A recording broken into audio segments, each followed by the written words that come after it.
I'm glad I survived the 4 years I've been here. I'm glad I graduated.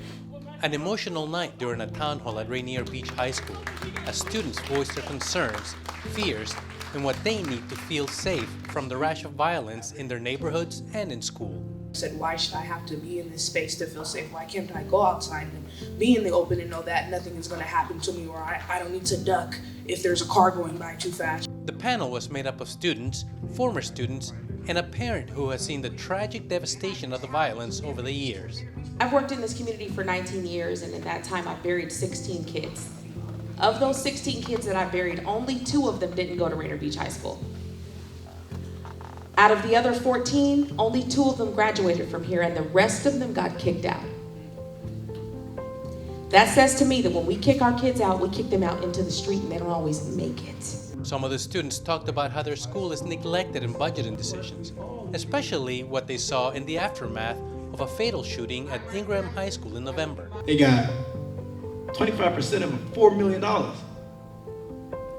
You know how much Rainier Beach can use that $4 million? Forget that. Rainier Beach had to fight for their new school. They had to fight for that. One of the students talked about a recent threat that thankfully did not materialize.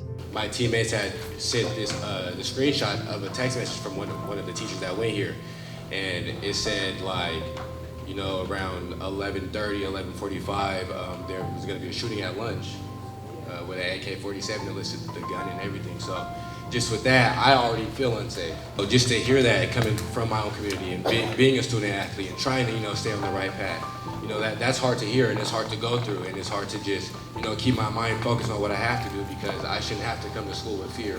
There were no representatives from the Seattle Police Department to listen to the students, which did not go unnoticed. The police isn't here tonight, and that's kind of a shame, because I was at the last town hall and it was only nothing but adults. But now that the youth is here and that we can actually have the microphone, they don't want to hear our part. At the Rainier Beach Garfield game, I ran into 4 policemen, 3 of them who went to Rainier Beach High School. We have to do something about getting those police back in our community, because this is their community.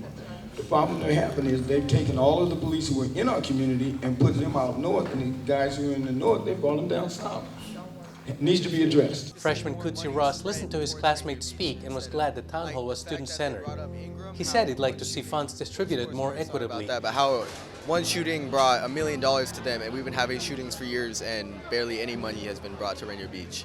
Josiah Isabel said he liked what he heard from his fellow students, especially because it's not always comfortable walking outside of school.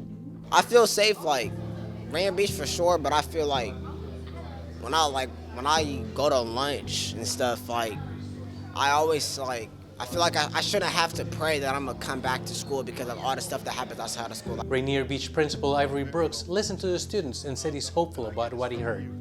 This is our future, right? This is the future of Seattle, the future of the Rainier Beach community.